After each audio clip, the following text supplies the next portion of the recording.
because otherwise I'll lose the spot. Hey everybody, and welcome to the show. It is the Better Business Place. Today I have a very special guest. I'm a little bit nervous to be around, to be honest with you, because after reading his particular bio, he's a man of many talents, been in the industry for such a very long time with a wealth of experience. Now, I'm actually going to welcome him onto the show. Good morning, Frank. How are you? Hey, Glenn, just doing fine, thank you. Tell me, what time is it in your part of the world? It's 6:09, and you're keeping me from a good cocktail. Well, we've just finished a morning cup of coffee or cup of tea, depending on which country you're in. Frank, I'm going to read out your bio because it deserves to be read out, because you're such an accomplished person who's been in business for 30 years. But Frank Cottle is a timeless futurist with a primary expertise on the future of work. Frank is the founder and CEO of Alliance Virtual Offices, and Frank is truly an experienced business leader and an engaging speaker who will appeal to most of the people on this particular call today, of all ages and backgrounds, from the Gen Z to the boomers all over the globe. Now, Frank, you're coming to us from where in the world? Newport Beach in Southern California. What a great part of the beach. I've been there myself. And your area of expertise is primarily in the area of workspace. Yes, a workspace, flexible workspace primarily. I think the future of work is the topic of my favor.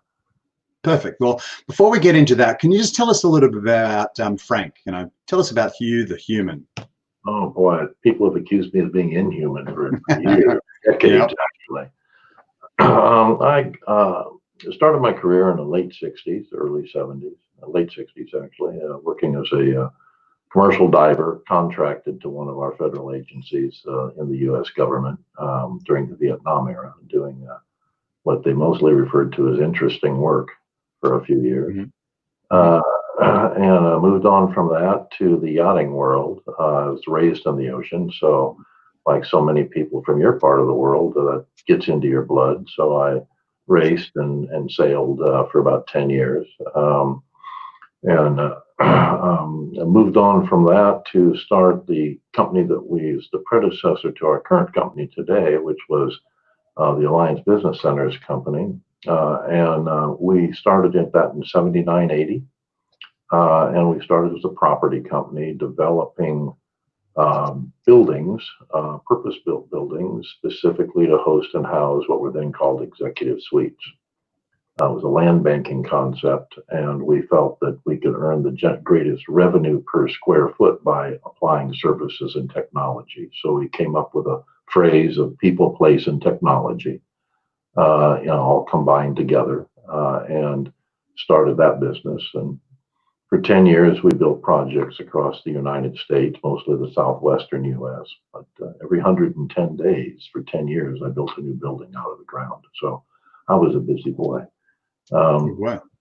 We sold that portfolio in 1990 and started building classic business centers, very much like you see in your country, ServCorp doing, or Regis doing. We built 195 of those projects across the United States, and we're the largest private operator of business centers in the world at that time. 2000, we sold that portfolio at the height of the dot-com era, and decided we wanted to go into the technology side, and we wanted to own the customer rather than own the centers. So today we have three companies, Alliance Virtual Offices, your city office based in London, and Flexado based in the Netherlands, each servicing different marketplaces, where we're very much, we look a lot like Expedia for real estate. If you think of Expedia, they don't own the hotels or the airlines, but they do own the business relationship with the customer. Correct. Same with Airbnb.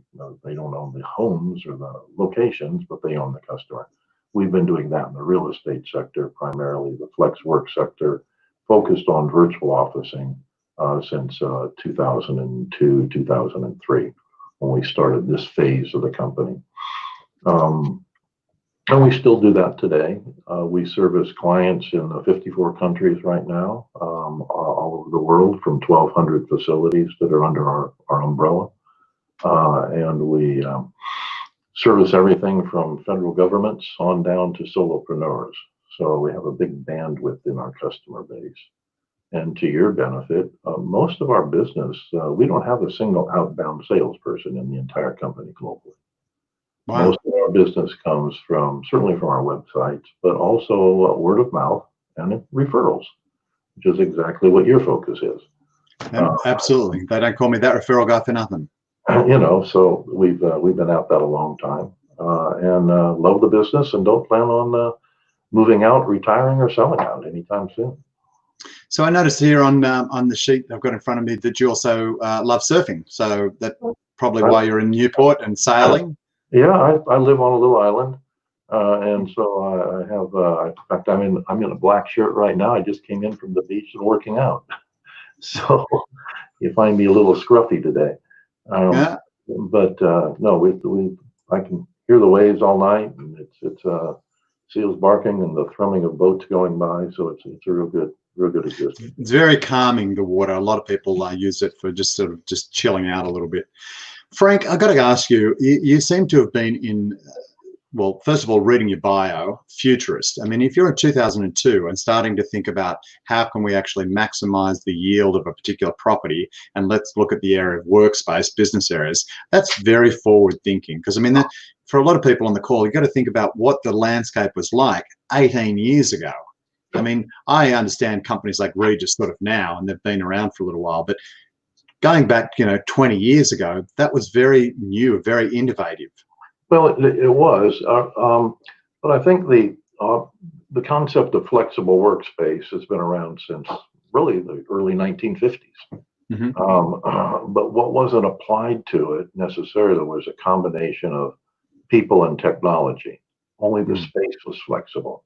And companies like Regis is an excellent company. The CEO of Regis, the founder, is a real good friend of mine. Like, he's quite a good sailor too. Nice guy. He started their venture in 87, I believe it was, 86, 87, that time frame. So we were, well ahead of them as a company. And we've always run our companies competitively, but very differently in different business models. But the concept of flexibility is critical. If you think of business a few years ago, let's just look at this pandemic we're all playing around with right now. A few years ago, if you wanted to have a successful company, you needed a good product and access to capital so you could scale the product. Today, even the very largest companies have to add product, access to capital. They have to add flexibility. If they don't have flexibility, that's a big shift they have to turn, and it doesn't turn real fast, but the world does. As a result of that, and today's environment is a good example, they will fail. They just will fail. So the agile company, all of that is just critically important today. Well, why do you do what you do? Do you love business? Is it you love the? Oh yeah, I like the challenge. I think we're all required as human beings to be productive. Sitting on the beach, I did something good. I made some money, so I'm going to go play golf. Well, you've just died, in my opinion. Correct. If you've stopped being productive. Now, if you move into charitable works and things of that nature, which we have our own foundation in that regard, then you're still working. You just change your job description. But I think we have an obligation as human beings to be productive until we're unable to be productive. Plus, it's fun. It's fun. I mean, it comes right down to it. Think of the friends that you can make. Think of all the places you can go that you would not go if you just stopped. Have you ever heard of a really good musician? The Rolling Stones. Are they ever going to stop? No, never. Because it's creative. A great artist. Does an artist say, "Oh, I painted my last painting today. I'm going to retire. I'm not an artist anymore"? That's just BS. I can't buy it. So there you go. I don't think I could stop either. I was doing some work with a life coach the other day, and one of my highest values is business. It came up in so many of the questions. And when I drilled down a little bit further, it came down to relationships, you know, intimate relationships, family relationships, social relationships. I love the thought of doing business because I love the thought of actually people dealing with other people that they trust and get a product out of that. So I'm always going to be, you know, in some line of work doing business. Because it helps people. Well, absolutely. Nobody can have too many friends in the world. So why not? Why ever stop? Well, I even look at the way that you came to me through a connection, you know, and I've spent a long time living in the States. There was a part of my life where I was I'll call it a ski professional. My mother would say a ski bum. But I lived mostly in California, Nevada, around the Lake Tahoe sort of area, and have friends all over the States. But now we live in a globe these days where it's good to have friends all over the world, so that when you travel, you've always got someone to drop in and see. Absolutely. Who are the people that your companies mostly service these days? Give us an idea of the people that you mostly serve. Well, I was saying everything from solopreneurs, new startup companies that are seeking to establish themselves in business and need flexibility and need to establish a business with a limit in capital, on up through the largest governments in the world. If you think about it, the most inflexible business format is generally government, but the biggest employers are also generally government. And in order to win the war on talent, they need to have flexible workplace programs, just like large corporations do. People don't want to commute overly long. People don't want to have to be in the office 5 or 6 days a week for 10 or 12 hours. People are looking for flexibility in work-life balance today. Government's very aware of this, and so they're trying to move more and more into the structure. Also, government has something that even the largest corporates don't have to deal with. Government has a fixed budget on a 1-year basis every year. So things like 10 and 20-year commitments to real estate, when they don't know where they're going to need it, who they're going to need it for, how much they're going to need, has become quite a problem. And it's one of the major areas that they can reduce costs, just like major corporations can, and solopreneurs can. It's really just a cost efficiency issue.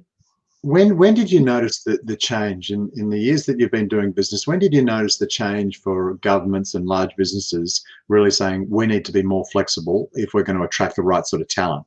Because it wasn't always that way of thinking. No, we spent the first 20 years, it seems like, of our business educating people. You know, you do what? The elevator speech was a little cranky. But I would say the last decade, at least, people have migrated, and instead of us being a tactical solution, hey, we need an office for 6 months in Kuala Lumpur.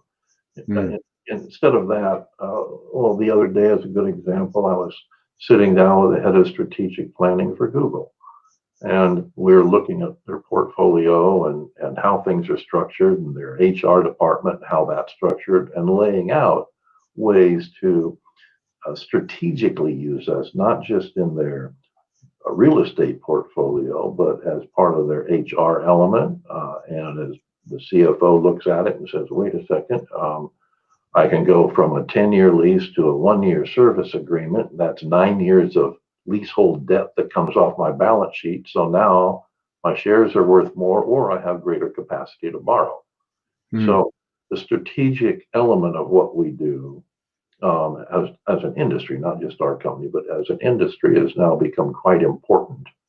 And especially with this pandemic, that same CFO, he's probably, or she is, walking around their corporate headquarters today, looking at it, sounding a little hollow in there. There's nobody there. And they're looking at that and saying, yeah, there's nobody here. 50,000 feet of space. Company's running just fine. Yeah. what do we need this for?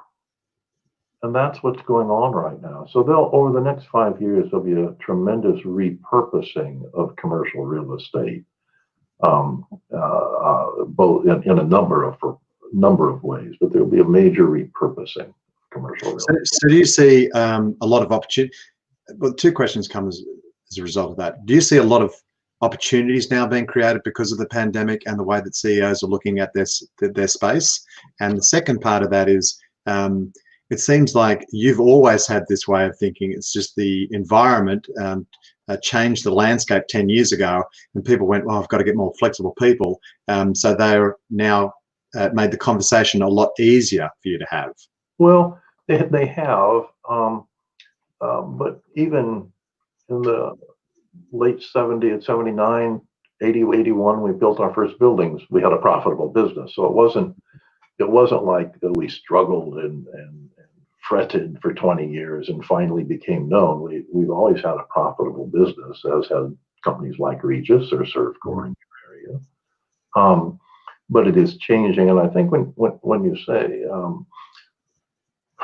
opportunity, I think we're going to see a lot of change.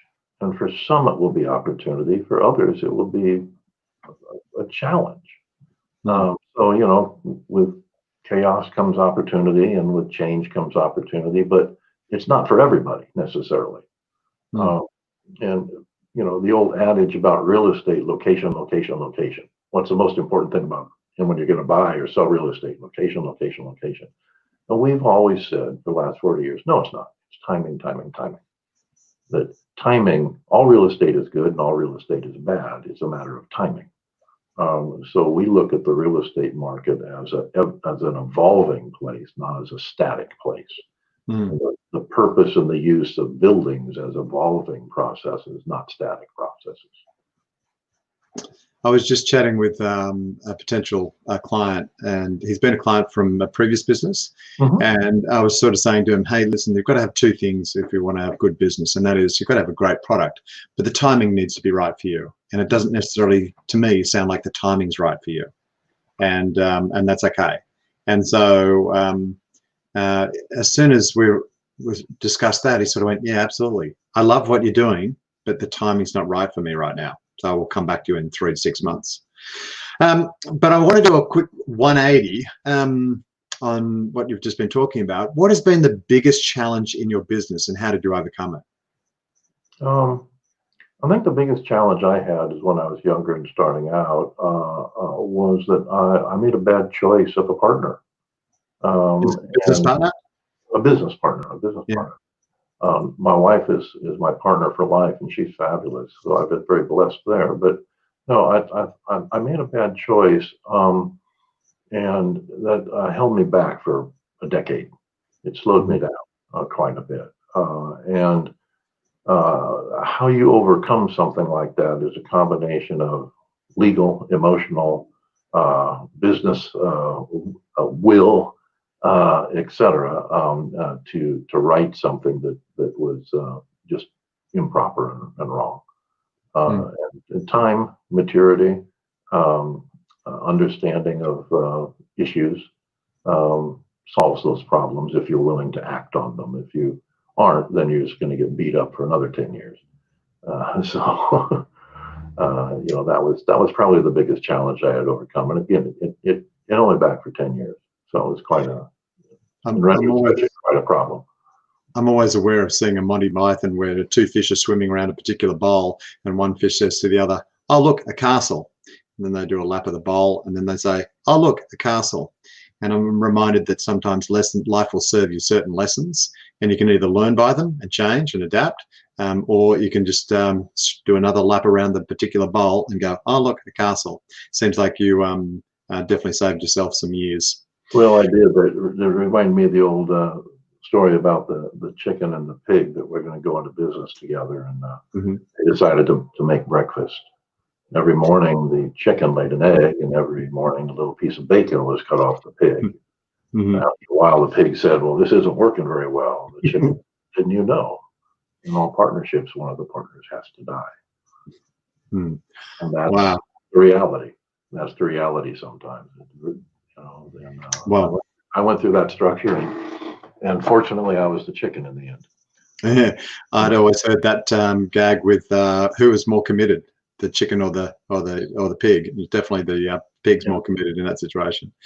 Okay, so tell me, what are you doing right now to grow your business? Listening, paying attention to what's going on. I spend most of my time looking at things and speaking to people all over the world, trying to understand where business is going, where products are, the type of products that are being generated, and then apply my 50 odd years worth of experience to that. So I think mostly when it comes down to it, I think I strive every day to be the best student of our industry. And I do so mostly by listening to others and then discerning whether I believe they're right or wrong. And if they're right, I pay attention to it. If I think they're wrong, I don't listen to the noise. I get rid of the noise. There's definitely a lot of noise out there, and listening is definitely a very unique skill. Something that a lot of people don't do enough of. Thanks for that one. What industry do you find typically very easy to refer business to? To us, because we're in the midst of a fast-moving industry and have been for a lot of years. We also have a small private equity fund of our own. We invest in prop tech companies and things of that nature. So probably the financial services, institutional investors, other venture capitalists, and institutional private equity firms probably is where I'm most comfortable. We advise a lot of the larger private equity firms on the future of work issues around the workplace and around real estate and around our industry on a consistent and continual basis. So that's probably the community from a referral back and forth point of view that I'm the most comfortable with. Okay. And who would be an ideal referral for you? Depends on for what. Mostly I want to buy companies. So anybody that says, hey, there's a really great little tech company here and they just broke through and they're ready to scale and all of that sort of thing. So we're looking for that. From a customer point of view, we are a very web-driven company. We have several 100,000 visitors a month to our websites, to our marketing websites, and that sort of thing. So we drive a lot of business through the internet, both service to business and e-commerce based. So anybody that can refer to me, someone that has an idea on new technology to make things work faster. Anyone that has an e-commerce based prop tech company, we like to look at that. From a customer point of view, we like small customers, of course, but we really like large customers. So if anybody wants to basically have Amazon call me up and say we want to handle you, they want me to handle their portfolio, that's fine. You're interested, you'll take the call. Yeah, we'll take that call. Okay. So we love that, but just really anybody and everybody, I guess. There's nobody we don't service, so it's hard to define. Okay. Well, actually, as it turns out, Amazon are dropping off a parcel later on today, so I'll start the introduction. Okay. Hey, Frank, this is the section I call Lights, Camera, Action, and it's the particular part of the show where I allow the guest to talk a little bit more about their area of expertise. And we've been talking a little bit throughout the show, but tell us where you see the future of WORKSPACE going. I mean, you'd written down here, members first and family first, but I'd be really interested to know, where do you see the workplace moving towards over the next 10, 20 years? Virtual reality officing, augmented reality officing. We're working with a couple of large gaming companies right now, creating offices in the cloud, so to speak. And if you think about it, my comment about repurposing real estate, let's create a scenario. There's a corporate headquarters in New York or Sydney. It's 300,000 square feet of a major high-rise building. The building has 1 million square feet overall. That corporate headquarters is going to put 50% of their people into remote work, because right now they have 90% of their people. And so they can get rid of 150,000 feet of space in that building. Landlord can't find somebody else to take it because everybody's doing that. Mm-hmm. So the landlord is going to have extra space and repurpose that building probably to residential so that people can avoid their commute. Because take your own environment, you might see a city and you say, "Oh yeah, I don't mind going back and work in that office, but I'll be darned if I want to get on that dirty train or the subway." So getting to the office will be more of a problem than being in the office. So all of that's going to shift around. And what we see is selling really software as real estate as opposed to selling the real estate itself. I can give you a device, a headset, and some haptic gloves, put you in a 48-inch workstation, but when you put your headset on, it's a 2,000 square foot office with a couch and a pool table and its own kitchen. Wow. People can come and go from that office. We can do that right now. There's different varieties of software running in those models right now. Look at major companies like Microsoft and their HoloLens structure. You can basically, I can invite you to literally sit into my office in the chair across the desk from me, and I can have your pretty good image just sitting there, and we can be chatting comfortably in my office, or we can go to your office, etc. So the technology we're going to see starting in 2023, 24, that'll become ubiquitous by early 30s, is all going to be technology-driven officing rather than space-driven officing. And what that will do to the inner cities is allow, if you were to take 30% of all the office space in Manhattan or London, as an example, and say, we can turn that into residences. What would that do to the cost of housing in those cities? And how would that function for transportation, for density in bandwidth? Cities are starting to provide bandwidth as air now. Mm-hmm. So those are all things that we think we'll see starting very soon. 2023 is when we expect to see them start.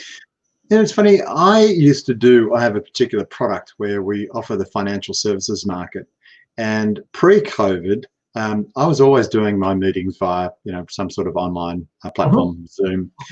But I used to find that for the first 5 minutes of the session, that I'd have to explain the technology. Mm-hmm. This is where you go to that. COVID hit, and within 24 hours, everybody knew how to use a Zoom meeting. And so we were able to go from doing, 2 to 3 meetings a day up to 4, 5, and 6 in some cases, because we no longer had to explain the technology. And it is moving.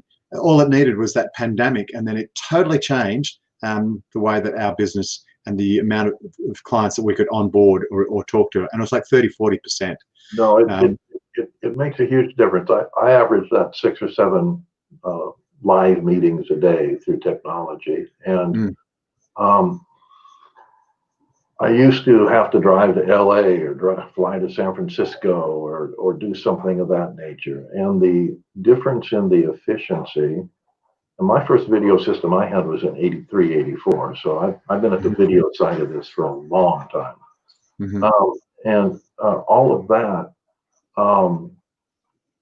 today, everybody is compatible with it. It didn't used to be, oh, here, we'll get on a WebEx, GoToMeeting, Zoom, whatever it happened to be. We'll get on one of those. Oh, no, just come over to the office.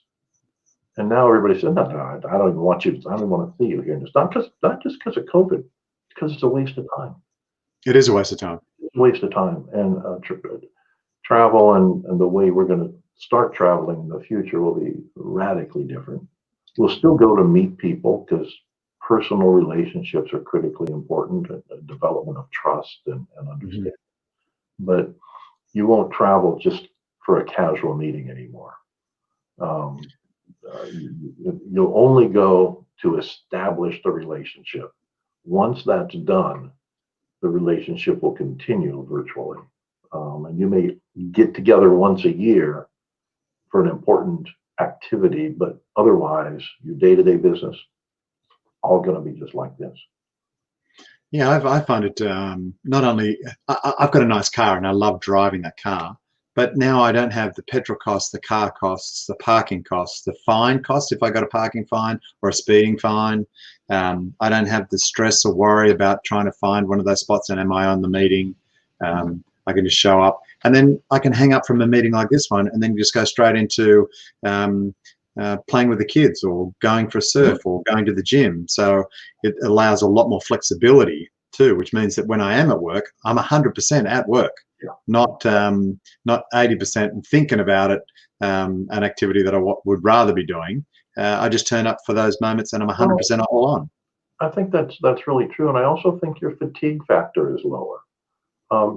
Fighting your way through traffic and doing all those things you just said takes your mind off of business, but at the same time, it's also can be exhausting or frustrating or create anger and anxiety, things of that nature that you really rarely have. And like you and I had a challenge connecting today. Wrong links, different things coming up, settings on the equipment. Once we got the link, how long did it take us to reset everything? 1 minute? 30 seconds? Because we both know what we're doing. So that's a lot different than saying, hey, I'm stuck in traffic, I'll be an hour late. There's 5 people sitting in the room waiting for you. Well, it also too, when I show up, like, you know, the way it used to be sort of thing, I still had a lot of baggage that I needed to explain to the room. Oh, it was the traffic, it was this. And it's another 5 minutes in the meeting that I'm still doing that. I'm purging. Whereas now, you know what, it didn't matter what the platform, the online platform, whether or not it's whatever, StreamYard, Zoom, whatever. Once that's sorted out, you're right. It was pretty much, we were right to go.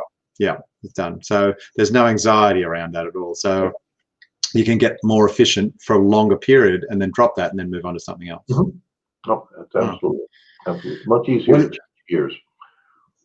Well, I mean, I can't imagine being a futurist and always thinking about, well, and technology is changing at such a fast rate too. I mean, you would be aware of and immerse yourself in all of that to, you know, look after your business, I guess.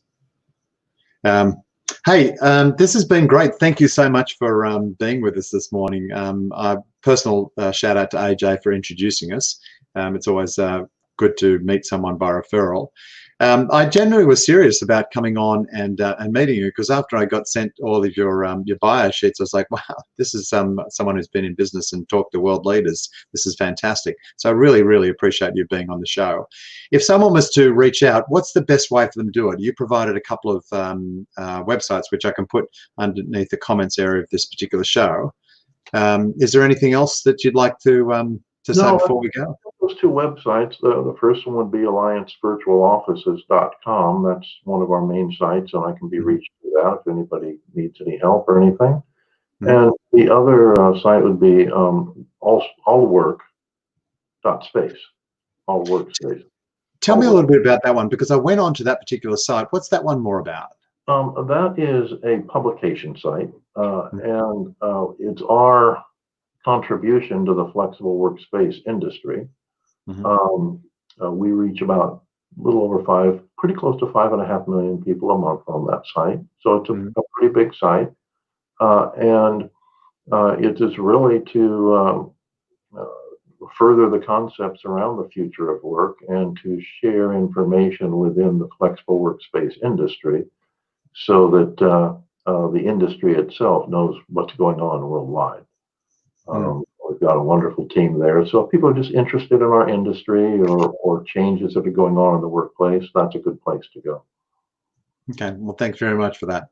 All right, well, we'll sign out now. My name is Glenn Kirkwood, aka That Referral Guy, signing off with a reminder to make, build, and share connections. And I'll see you next time. Thanks very much.